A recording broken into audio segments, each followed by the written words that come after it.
Goeiemorgen weer aan allemaal, maar welkom ook dan volgende keer. As jy sien dat ek so moeilik opstaan, ek het gister vir die eerste keer sedert einde April weer gaan parkrun en ek het 'n besering gehad. Maar jy sien ook die plakkaat hier agter, die doel daarvan is net ek moet vir Rikus wen. So ek het weer gister begin en baie dankie vir mense wat al begin het om vir ons ook daar te borg. So ek sal dit weer mooi verduidelik, maar ja, ons het 'n wedloop met mekaar die 5de September met die bazaar. En ek sal hom wen. Goed, verlede week, tydens die gebedsmoment, het ek gevra dat ons voorbereiding sal doen vir verlede Dinsdag. Ek dink mense is vreeslik opgesweep gewees van wat gaan gebeur en wat se chaos gaan hier in die land losbreek. En op daardie het alles, dink ek, redelijk goed verloop. Ek dink, is daar enigiemand vanoggend hier wat geraak is deur enige optogte. So ek dink, die Here was regtig vir ons goed gewees. Nee, ek dink nie, die Here was vir ons regtig goed gewees. En ons het so hier en daar gelees van plekke waar daar 'n bietjie onrustigheid was.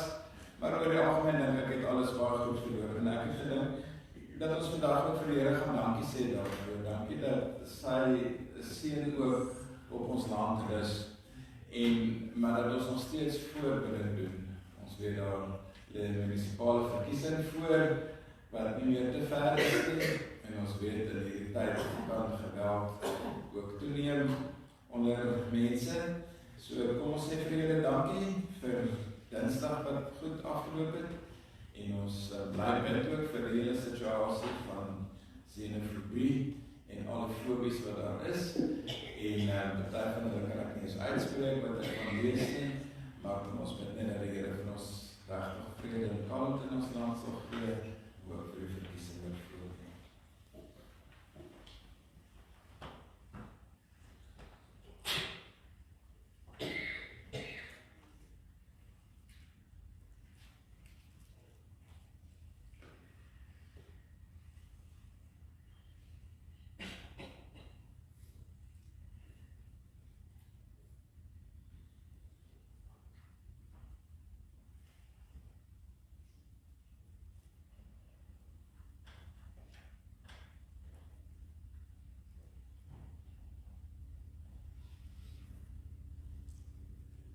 Here, ons het al so dikwels gesien dat mense mekaar baie maklik kan opsweep met sekere uitsprake en gedagtes. En ons weet dat sosiale media ook 'n groot rol daarin speel en dat mense baie keer ook allerlei boodskappe ontvang en alles as waar aanvaar en dat alles nie altyd waarheid is nie. Here, ons weet egter dat dit die waarheid is dat daar ook baie keer onvrede in ons land is en in die wêreld. Dat daar baie keer onvrede in ons eie lewens is en dat dit ook soms oorspoel na die mense rondom ons. Ons het ook gebid verlede week dat Dinsdag 'n rustige dag in ons land sal wees. Ons weet dat daar duisende mense was wat aan optogte deelgeneem het. Maar dankie Here dat U rus en vrede gegee het. En dat ons vandag kan sê dat oor die algemeen was Dinsdag net 'n gewone dag. Sonder al die vrese en al die dinge wat verkondig is van wat moontlik sou gebeur, kon gebeur, oproer en vandalisme en misdadigheid.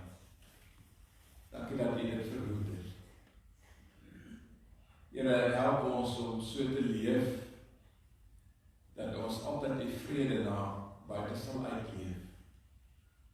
Ook dit waaroor ons volgende gaan lees in die woord.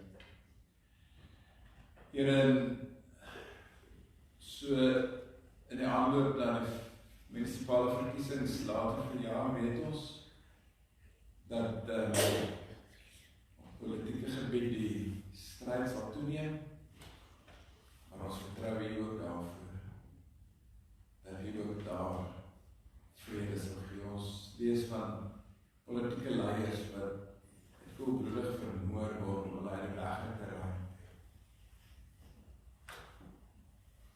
Here, ons vra dat die Gees sal heers. Dankie dat ons vandag tot die ware God kan bid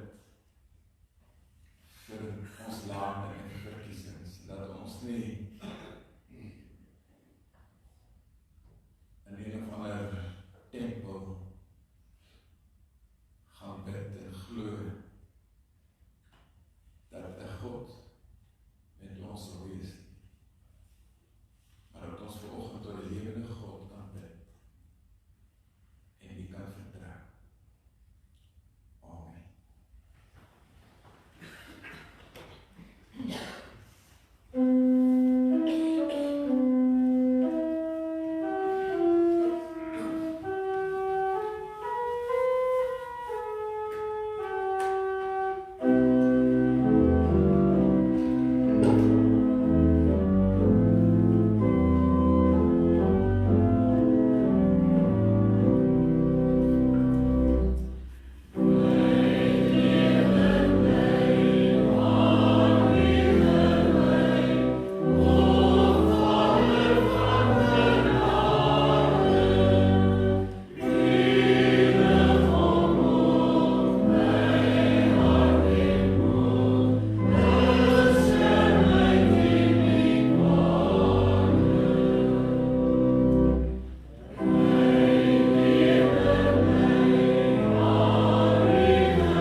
Gemeente, die Vader wat sy seun na hierdie wêreld gestuur het, en die seun wat sy disippels geroep het, en ons elkeen roep, en die Heilige Gees, wat ook in hierdie dag U by die naam roep, gee aan U genade en vrede. Kom ons antwoord dan ook op hierdie groet van die Here met 'n loflied tot sy eer.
want U is vir ons goed, oneindig goed, onuitspreeklik goed.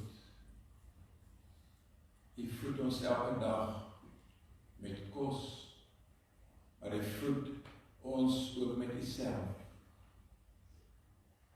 En mag ons offergawe vanoggend ook bydra tot hierdie voeding, wat U so moddelik aan ons uitdeel. Amen.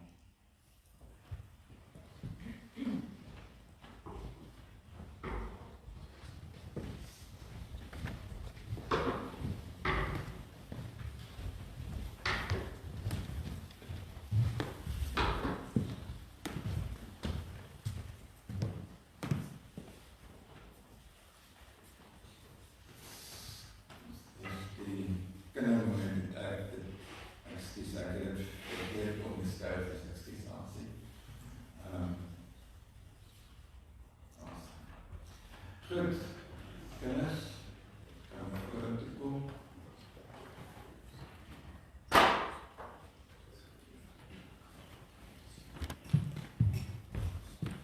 Julle gaan vanoggend hier by 'n tafel kom maak. Ja, sit hier lekker. Dan gaan ek julle hier bedien vanoggend. Ek gaan julle met iets spesiaals bedien. Elkeen is op 'n rade gee. Is dit nou nie oulik, ja? Gideon, ek sien jy gaan nie dat. Nee, jy gaan nie wijn, wat weet jy van wijn drink? Kyk dan na die ouers.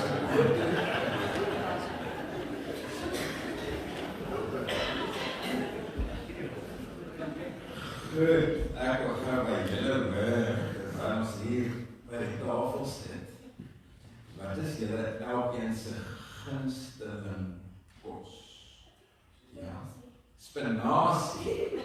Ja, dit is baie gesond. Ons gaan so met die raai af en jy gee die pastei, wat is pastei? Enige pastei. Enige pastei. Spinasie pastei. Goed, en jy sê nee? Pizza. Wat is pizza? Okay, hou jy van pineapple pizza? Daar is ons baie mense wat sê die mens mag nie pineapple pizza eet, maar ek hou nogal van pineapple pizza. Ons het gisteraan pizza geëet. Yes, lucky. Ja, ons het geëet. Ek moet nog kyk, saam met ons kinders, en ons pizza geëet.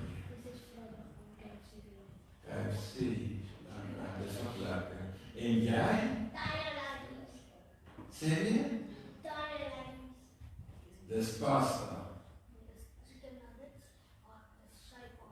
O, chicken nuggets, ek ken nie daar nie. Geraak wat jy van praat. Maar so het elkeen van ons gunsteling geregte, nee. En ons gaan nou so vir die volgende paar sondae bietjie lees in die Bybel waar Jesus saam met mense geëet het. En dit is hoekom ek vanoggend vir julle hier by die tafel wat sit. Ons so 'n bietjie dink oor wat eet ons, waarvan hou ons, wat is ons lekker. Daar's baie keer ook dinge wat ons glad nie eet nie. Ek gaan net vir julle vra wat dit is nie. Maar so kom ons onthou dat wanneer ons kos eet, dat dit die Here is wat ook vir ons daardie kos gee, nee. Dat ek sê, mama of papa, jy moet nou maar hierdie kos eet, of jy nou daarvan hou of nie, want dit is gezond vir jou, maar dan onthou ons die Here gee vir ons altyd al daardie kos. En ook die chocolade wat hy vandag, wat jy hier kry, gee die Here ook vir ons. Want het is net uit sy goedheid, wat ons ook vandag die voorrecht het om chocolade te doen. So kom ons bid. Here, baie dankie dat ons vir mekaar kan vertel wat ons gunsteling kos is. En dan weet ons daar's baie mense wat vanoggend net sal smag na 'n klein stukkie spinasie of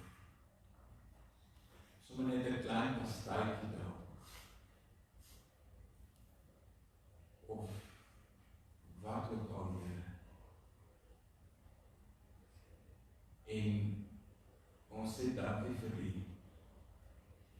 dat U so goed is vir ons, dat ons vanoggend selfs 'n sjokolade kan eet.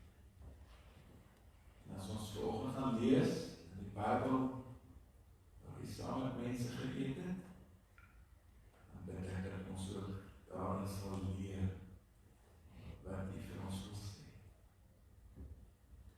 Amen.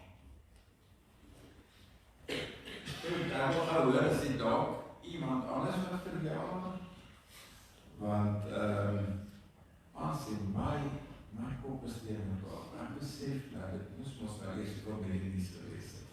En jy sal ook nou eers weggehoud nie. Enig iemand anders wat verjaar,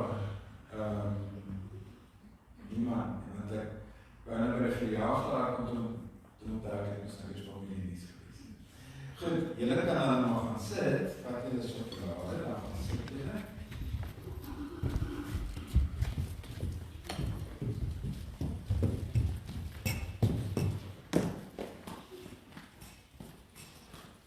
Dat jy my linkerkant is nie my regterkant, so jy is my regterkant wat my vanoggend reg help nie. Ek skryf nogal groot hier, na die offergawe, groet mekaar, en die staan dit oor na kindermomente, so laat jy mekaar groet, en vra hoe dit met elkeen gaan.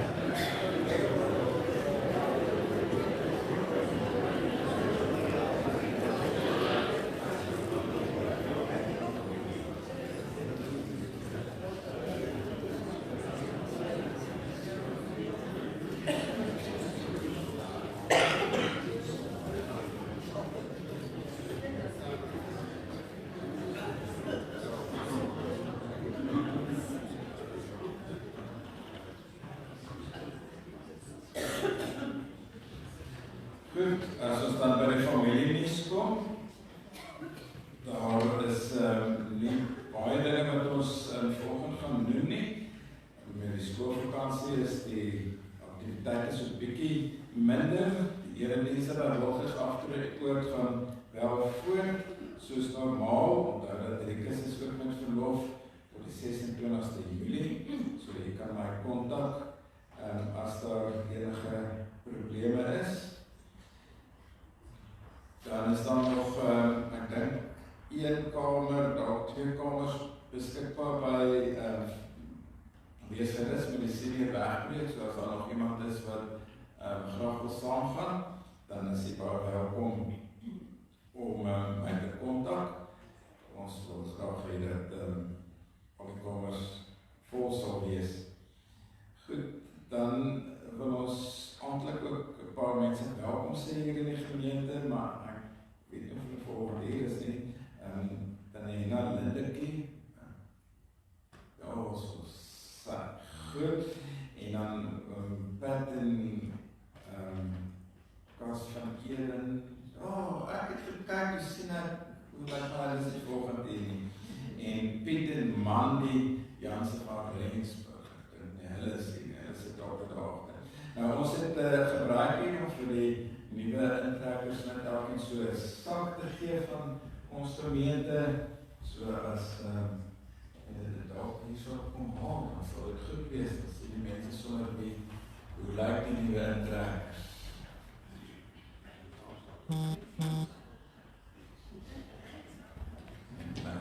Ja, dan kan maar saam kom asseblief.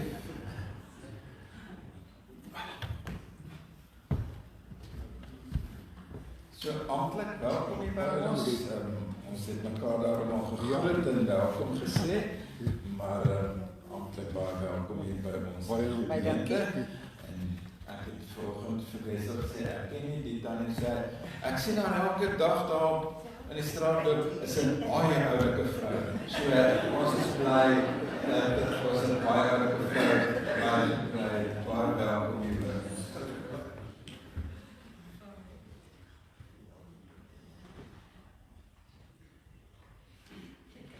Dan die verjaarsdag, soos ek gesê het, ek sien nie vir tannie Margaret hier nie, ek sy verjaar seker saam met haar kinders vandag, en dan Nelly Stoffberg, sy dalk is. Goed. Dan is dit Ria het gister verjaar.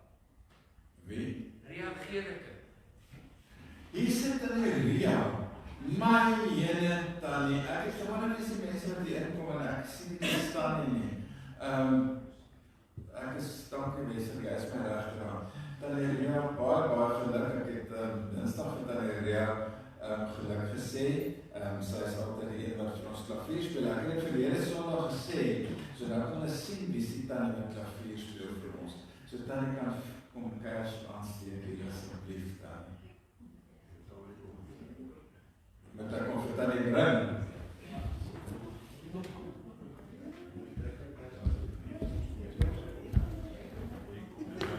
Die kers kom volgende na tannie toe. Goeiemorgen.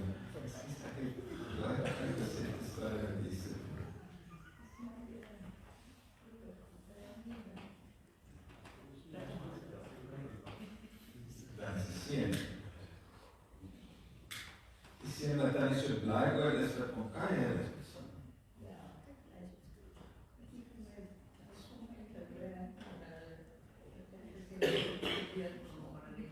Ja, waar is van?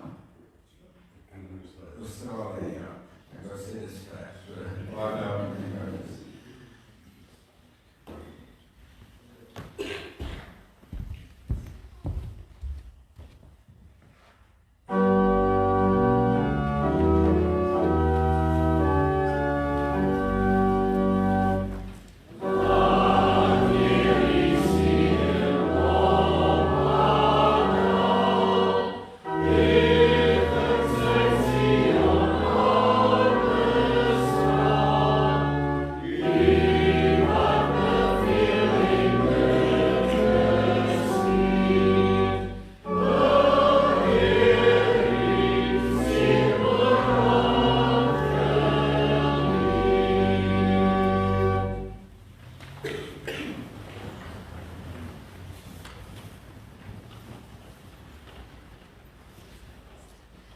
Dan sien jy ook daar by voorbereiding en naamlys name daar en op die oomblik gaan dit glad nie goed met Beda nie, so kom ons betroek vir haar en vir Pieter en dan is dit met groot hartseer dat ons moet sê dat Oorwaan ons van Rensburg Vrydag aand oorlede is.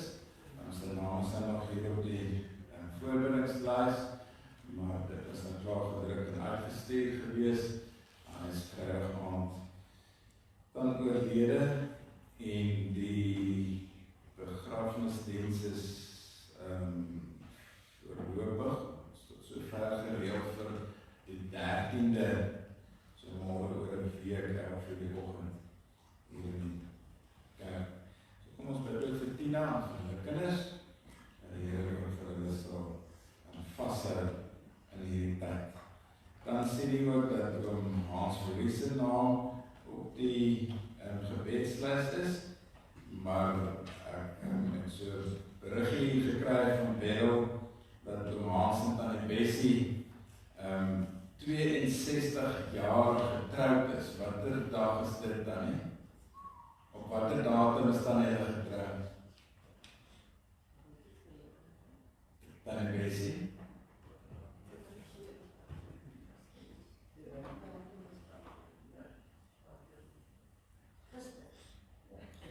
Was dit gister, tannie Bessie en Hans se 62ste huweliksherdenking. So tannie is langer getroud as wat ek op hierdie aarde is. Maar baie geluk met die huweliksherdenking, baie sterkte, ek weet die gesondheid word 'n al groter uitdaging vir tannie en Hans, maar ons bid ook vir die Here dat hy vir tannie sal vashou en sal krag gee elke dag. Sê vir Hans ons sê baie geluk.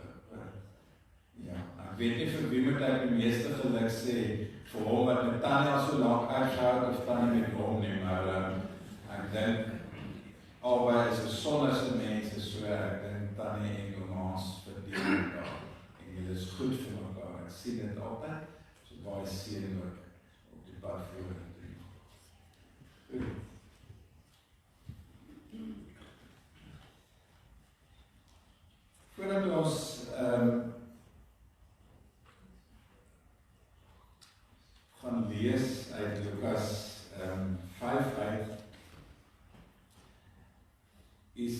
die meeste van julle het seker so 'n kort video gekry wat ek uitgestuur het Vrydag oor 'n reeks wat ek graag wil doen vir die volgende paar Sondae. Dis hoekom hier ook 'n tafel gedek is hiervoor, waar ons so 'n bietjie gaan stil staan by verskillende geleenthede waar Jesus saam met mense geëet het. Maar nou wil ek sommer net so 'n bietjie agtergrond gee wanneer ons dan dink aan Jesus wat saam met mense gaan eet het, dan moet ons onsself in daardie prentjies probeer inleef en ons moet onsself in daardie tyd probeer inleef en ons moet onsself in Jesus se lewe probeer inleef. En daar word in die evangelies gesê, Jesus verwys na homself ook as iemand wat nie eens 'n huis het om in te woon nie. So Jesus het eintlik geen aardse besittings gehad nie. Hy het klere aan sy lyf gehad wat waarskynlik ook nie die deftigste klere was nie. Jesus het groot geword as die seun van 'n skrynwerker. Hy het waarskynlik nie baie wel afgroot geword nie en hy het 'n eenvoudige gesin uitgekom. Wel uit 'n arm gesin, want toe sy ouers die offer by die tempel moes bring, toe hulle 2 tortelduifies gevat as offer en dit was die offergawe wat van die armste mense gebring het na die tempel. So kom ons stel onsself Jesus bietjie voor as hierdie figuur wat eintlik niks gehad het nie. Wat waarskynlik met verslete klere rondgeloop het. En dit is hierdie Jesus wat saam met verskillende mense gaan eet het.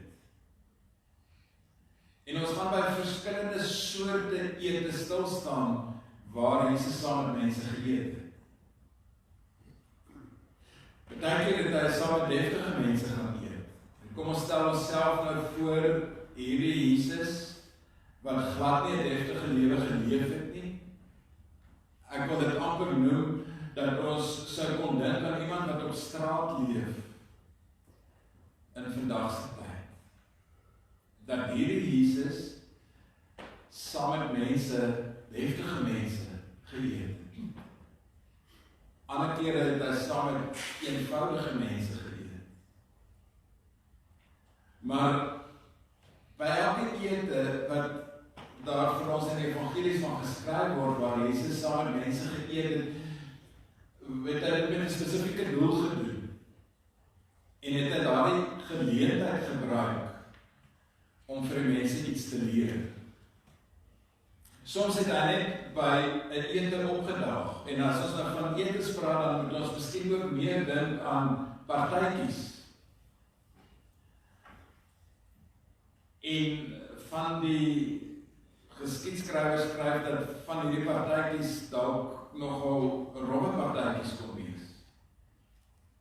En asseblief moet nou nie vir een oomblik hoor dat ek sê Jesus het 'n robbe lewe geleef en robbe partytjies gehou nie. Dis hoegenaamd nie wat ek sê nie. Maar Jesus het by sulke geleenthede opgedaag om mense iets te leer. En hy sê dat die Fariseërs verwys na hom as 'n vraat en 'n wynsuiper. Met ander woorde, hulle het hom geassosieer met van hierdie partytjies waarby hy opgedaag het. Waarna die Bybel as etes verwys. So, ons moet asseblief nie dink, as ons praat van Jesus wat saam met mense gaan eet het, dat dit by so 'n tafel was, of iewers in 'n restaurant, en waar alles altyd perfek was. Soms was dit deur mekaar geleenthede, deur mekaar etes, deur mekaar feesgeleenthede, waar Jesus saam met mense gaan eet. As ons dit in ons agterkop hou, dan gaan hierdie verskillende geleenthede waarby ons gaan stil staan vir ons ook bietjie nuwe betekenis kry.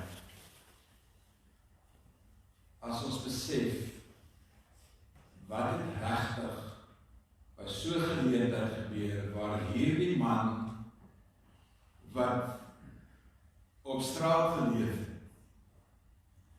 en wat saam met eenvoudige en wil ek amper sê verwaarloosde vissermanne rondbeweeg. Wat sy impak het sy eed saam met mense gemaak. Ons weet mos, wanneer ons saam eet, wat sy impak doen dit op ons. Ons lag en gesels by etes. Ons kuier saam, ons vertel vir mekaar dinge. Ons deel ons diepste hartsgeheime rondom 'n etenstafel. Ons deel ons vrolikheid met mekaar by etenstafels. Ons kan die landse politiek net daar uitsorteer. En ons kan die beste Springbokspan net daar rondom 'n etenstafel saamstel. So daar gebeur vreeslik baie dinge wanneer mense saam eet. Kom ons hoor dan wat die Here vir ons so in die volgende paar weke wil sê rondom saam eet. Ons gaan nou na 'n gedig luister van Sheila Cousins en ek wil net noem, in die gedig kom daar 'n woord voor. Ek het daar woord nog nooit gehoor nie. En ek het eers gedink dit moet 'n tikfout wees en toe ek gaan kyk na die oorspronklike gedig en dit is die regte woord en toe ons bietjie gaan kyk wat die woord beteken. Ek weet eintlik nie mooi hoe die woord uit te spreek nie. Gebenedeide huis. En dit beteken eintlik net iets van 'n heilige huis.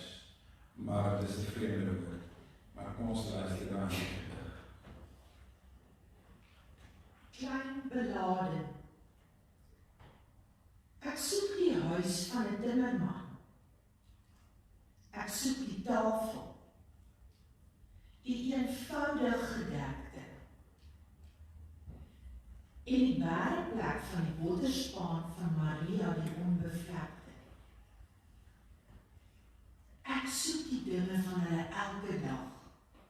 Ek soek die praat en maklike lag in daardie gebenedeide huis. Neem hierdie pad, klop aan die deur. Na buite toe dwaal 'n vars brood geur en sê nou, hulle is thuis. My moed begeef my en ek vlug. Iets sê vir my, in my, gaan terug. Gaan terug.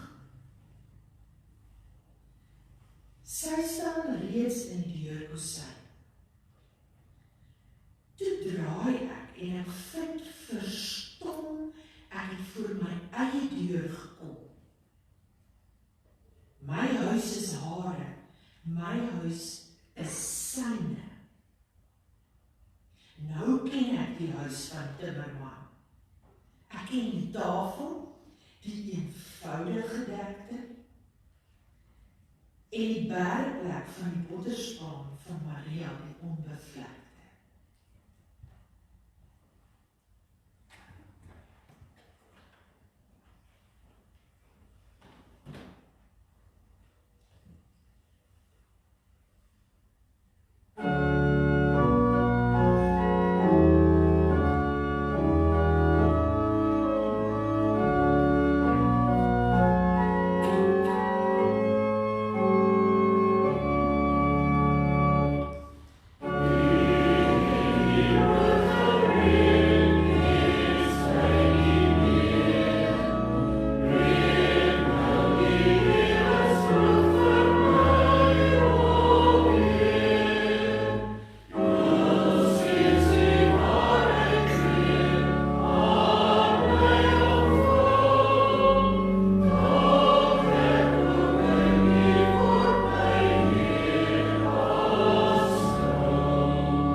Daarna het Jesus uitgegaan en 'n tollenaar met die naam Levi by sy tolhuis sien sit.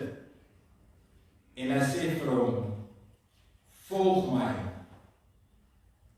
Hy het alles net so laat lê, opgestaan en Jesus gevolg. Levi het 'n groot feesmaal in sy huis gehou ter ere van Jesus. En 'n groot aantal tollenaars en ander mense het saam met hulle aangesit. Die Fariseërs en veral die skrifgeleerdes onder hulle het by sy disippels gekla en gesê, waarom eet en drink julle saam met tollenaars en sondaars? Toe antwoord Jesus hulle, die wat gesond is, het nie 'n dokter nodig nie, maar die wat siek is. Ek het nie gekom om mense wat op die regte pad is tot bekering te roep nie, maar sondaars. Ek wil net noem dat Levi, die tollenaar na wie verwys word, is Matteus, die een wat dan ook die evangelie van Matteus geskryf het. Ons lees dit dan ook in Matteus 9 vers 9.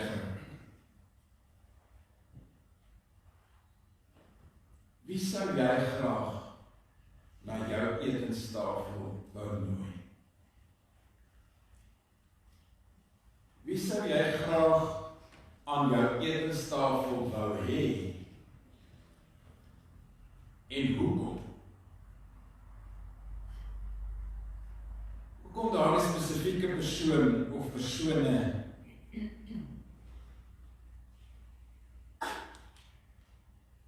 Tweede vraag. Dink 'n bietjie aan 'n onlangse partytjie of 'n geselligheid wat jy saam met ander mense gehad het. Was daar nie geleentheid vir jou gewees?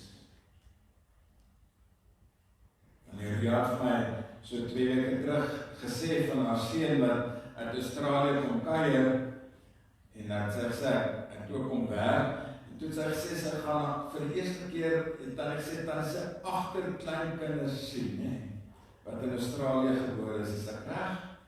En ek kan net dink wat 'n groot familiefees dit moes wees. Ons hou van sulke geleenthede waar ons saam kom, saam kuier, saam gesels, saam eet. En hierdie was waarskynlik 'n baie vrolike gekuier in Levi of dan Matteus se huis gewees. Want daar was immers 'n groot rede vir hierdie groot feesviering. Levi was 'n tollenaar, waarskynlik naby Kapernaum op die pad na Damaskus en hy is deur Herodes Antipas aangestel om tolgeld van al die padgebruikers in te vorder. En nou weet ons mos hoe dit werk in vandag se tyd. Raai elkeen van ons iewers gedurig deur of gereeld deur tolhekke.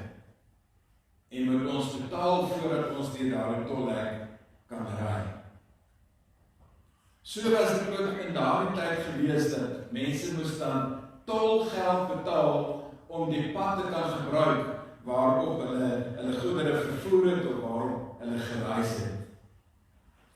Maar die tollenaars is deur die Jode as onrein mense gesien, omdat hulle met soveel onrein mense in aanraking gekom het.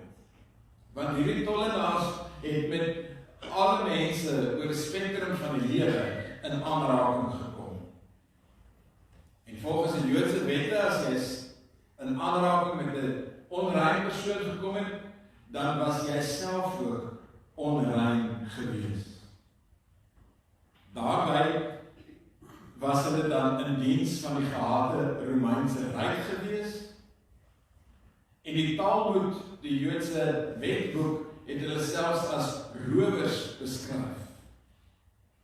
Omdat hulle dikwels meer geld ingevorder het as wat verwag is dat hulle moes doen. Dit is ook nie vir ons vreemd dat dit in vandag se tyd ook gebeur nie. En daarom was hulle hierdie gehate mense gewees onder die Jode. En stel jouself nou hierdie prentjie voor. Jesus, die timmerman, in glad nie deftige klere nie, wat nie sy eie huis gehad het nie, wat deur ander mense versorg is. Lees ons ook in die evangelies dat daar 'n groep vroue was wat hulle oor Jesus en sy disippels ontferm het en versorg het. Hierdie Jesus wat eintlik op straat geleef het, gaan eet in die huis van Levi, die oneerlike tollenaar. Levi wat waarskynlik baie wel was, en wat dan hierdie groot fees gereed het. Maar wanneer Jesus vir Levi by die tolhuis sien, dan sê hy net vir hom, volg my. En dan lees ons hierdie verstommende woorde, Levi het alles net so gelos en hom gevolg. Levi het eintlik van sy werk af gedros, want hy het net daar en dan sy werk bedank en geloop. Hy was die vierde persoon wat dit gedoen het. Die eerste drie was die vissermanne, Petrus en Johannes en Jakobus, die twee broers. Ons lees dat Jesus ook vir hulle gesê het, volg my, en dat hulle skuite net so gelos het en agter Jesus aangegaan het. Maar Petrus en Jakobus en Johannes sy waarskynlik hulle werk as vissermanne kom terugkry as dinge vir hulle saam met Jesus nie lekker uitgewerk het nie. Maar Levi wat sy werk by die tolhuis gelos het en gedros het, sou nooit weer daardie werk kon terugkry nie. Tog huiwer hy nie vir 'n oomblik om Jesus te volg nie. En dan gaan Levi na sy huis toe en hy reël 'n groot feesmaal, want sy oorgawe aan die Here Jesus het hom die gelukkigste mens op aarde gemaak. So kom ons dink onsself nou weer in hierdie prentjie in. Hierdie groot feestelike geleentheid, 'n vrolike geleentheid. Dit was Levi se vrolike en sy uitbundige reaksie op die voorreg om 'n volgeling van Jesus te kon word. En dan nooi hy sy vriende, ander tollenaars, en die Fariseërs praat ook van sondaars. Levi nooi die mense en sê, kom na my partytjie toe vanaand, of vanmiddag, watter tyd van die dag ook al, dit word nie vir ons duidelik gesê nie. Maar daar gaan 'n groot feestelikheid by my huis wees, ek nooi julle almal, kom woon dit by. En dan is Jesus en die paar disippels wat hy alreeds gehad het, ook saam met hom daar, om in Levi se vreugde te deel. Maar Levi het ook 'n ander doel gehad. Hy wil hierdie feestelikheid, hy nooi sy mede-tollenaars om in hierdie feestelikheid te kom deel, sodat hy hulle aan Jesus kan voorstel. Sodat hy vir hulle kan sê, dit is hierdie man wat net na my gekyk het en my lewe daar en dan totaal en al verander het. En Levi nooi sy kollegas wat deur die Jode as gehate sondaar mense, skelms, rowers gesien is, hy nooi hulle sodat Jesus ook hulle lewe kan aanraak.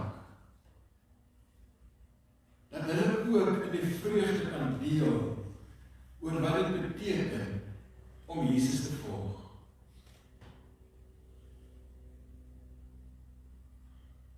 So plaas jouself nou vir 'n oomblik weer in hierdie vertrek. Hoe klink dit daar?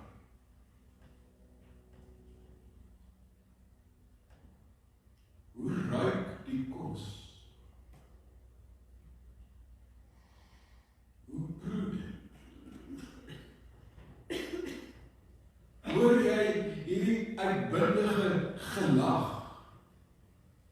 Sien jy die vrolikheid op mense se gesigte, of sit mense daar met sulke stroewe, strak gesigte, soos wat ek nou 'n paar hier voor my sien? Of sien jy dalk die vrolikheid op die mense se gesigte raak, omdat Levi daar rondloop en veral vertel wat met hom gebeur het?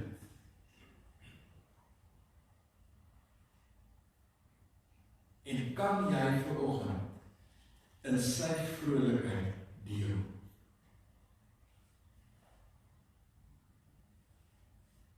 Maar ongelukkig was daar ook 'n paar suur gesigte gewees. Dis nie duidelik of hulle in die vertrek was of dalk net buite gestaan het en gekyk het wat hier aangaan en mense veroordeel het. Die Fariseërs en dan veral die skrifgeleerdes. Jesus eet saam met van die grootste sondaars van die samelewing in die oë van die Fariseërs.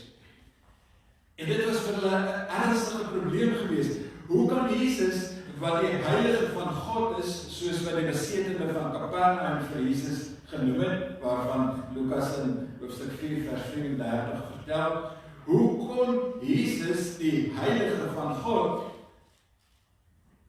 homself so onrein maak deur met hierdie onrein mense te deel en saam met hulle te eet?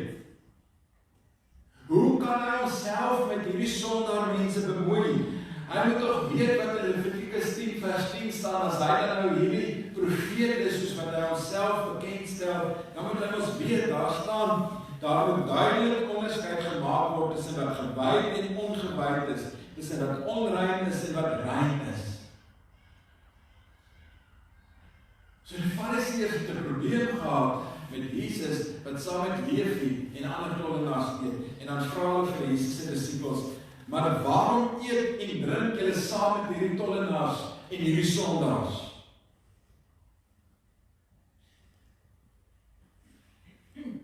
En Jesus hoor hierdie vraag. En dan antwoord hy, die wat gesond is, het nie 'n dokter nodig, maar die wat siek is. Ek het nie gekom om mense wat op die regte pad is tot bekering te roep nie, maar vir sondaars.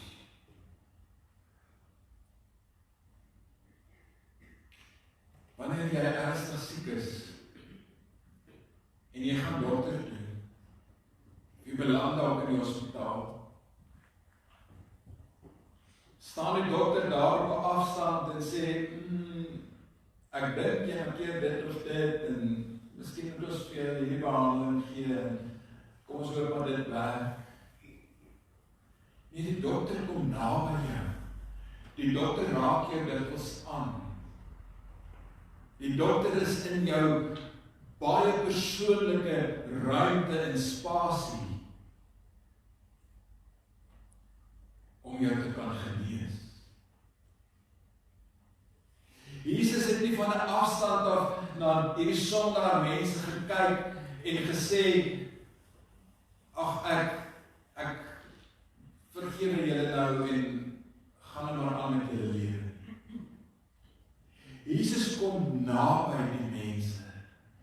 Hy kom in 'n persoonlike ruimte in. Hy gaan in hulle huise in. Hy gaan sit by hulle etenstafels.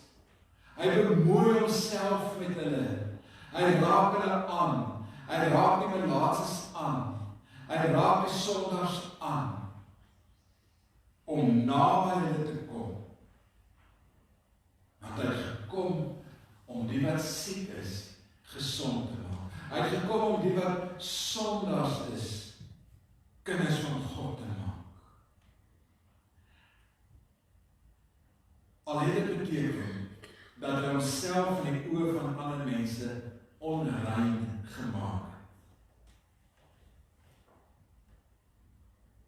Hy het tot 'n laag vlak gedaal volgens die skrifgeleerdes en die fariseërs se standaarde, juis om by die sondaar mens uit te kom.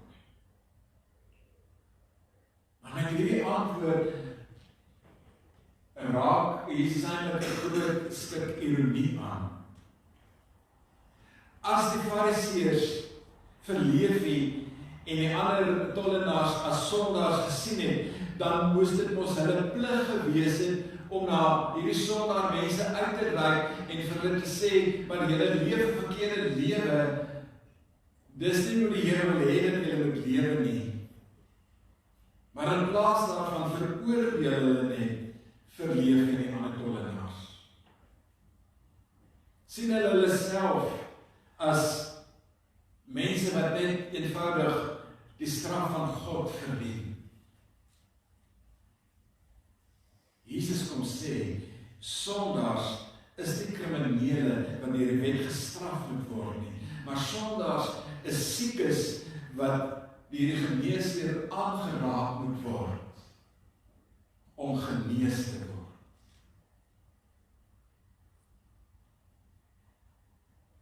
Maar kom ons hoor ook mooi Jesus se antwoord aan die fariseërs. Hy het gesê, ek het nie gekom om mense op die regte pad te lei nie. Ekskuus dat ek net hier lees. Ek het nie gekom om mense wat op die regte pad is tot bekering te roep nie, maar sondaars. Kom ons hoor ook daardie woorde. Ek het gekom om sondaars tot bekering te roep. En dit is hoekom Jesus in Levi se huis ingegaan. Dis hoekom hy saam met die sondaars van die samelewing geëet het. Om hulle tot totale verandering, tot totale oorgawe te bring. Soos vir Levi. Levi het sy ou sondige lewe agtergelaat en aan Jesus daadwerklik gevolg met kop, hart en hande. Wanneer Jesus jou roep en die Heilige Gees bekering in jou bewerk, dan kan jy nie anders as om 'n vrolike feesmaal te hou en jou vriende te nooi om in jou vreugde te deel en om Jesus ook aan hulle voor te stel nie. En daarin is Levi of Matteus dan vir ons 'n voorbeeld.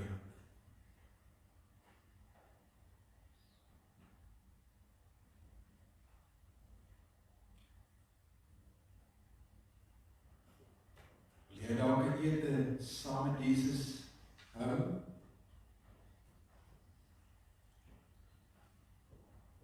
Is Jesus welkom aan jou etenstafel?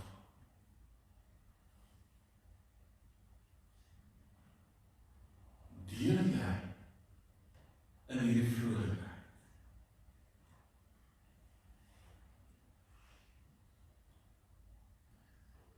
Of is jy dalk een van die murmurerende fariseërs? Hoe kan Jesus om met daardie of hierdie sondige persoon vereenselwig?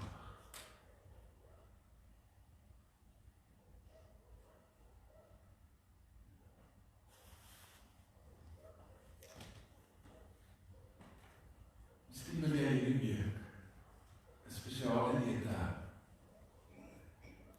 Waar jy ook iemand wil nooi.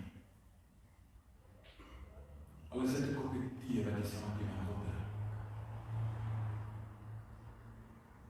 beter koffie. En dat daardie persoon vertel van die vrolikheid in jou. Omdat Jesus vir jou op 'n dag sê, volg my. En jy alles gelos het om hom te volg. Amen. Ek wil net vir die slotgebed noem. Ek het wat ek gesê. Die spreekwoord sê agter is suksesvolle man staan 'n goeie vrou. Dit is van daardie aard, né? En ek is bevoorreg met 'n baie goeie vrou. So saam met die koffie en die koekies volgende is daar ook heerlik vars gebakte brood en konfyt wat jy kan saam eet en vir mekaar vertel van die vrolikheid om volgeling van Jesus te wees. Ons nooi julle om saam met ons 'n stukkie brood te eet vanoggend. Kom ons bid saam.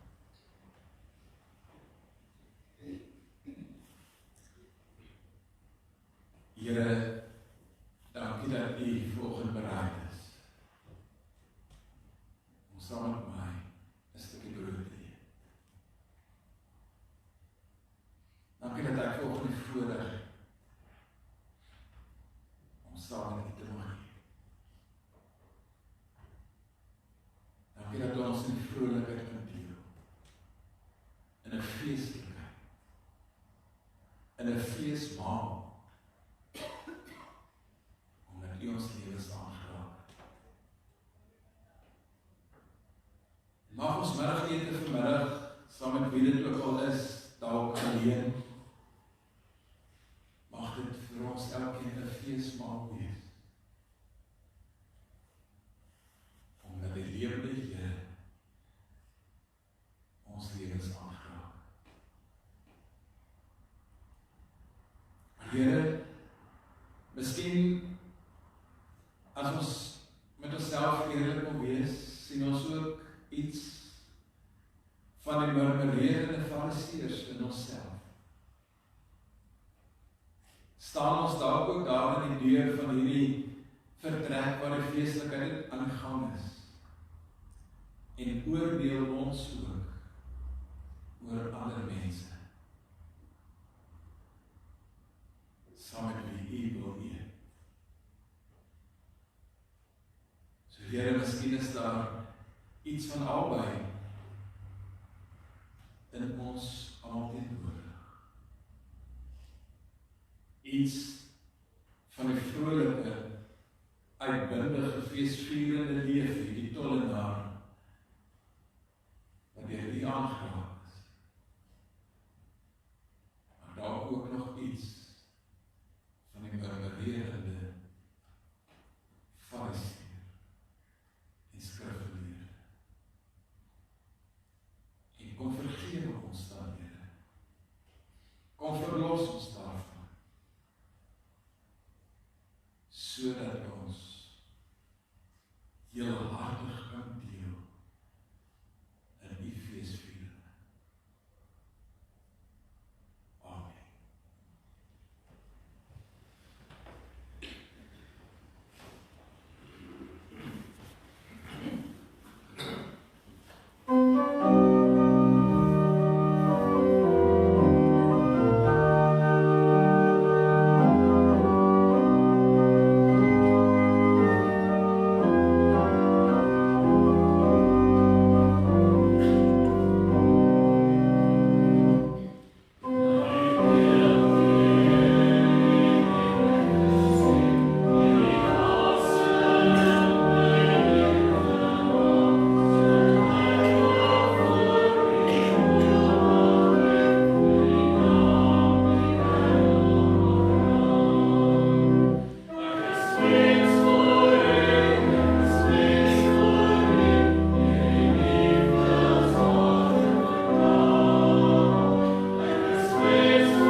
van die lewe. Die vreugde om saam met Jesus aan 'n etenstafel te mag sit. En weer dan die genade van die Here Jesus Christus.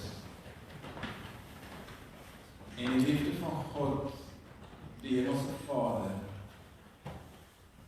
En die teenwoordige krag van die Heilige Gees is by julle elkeen.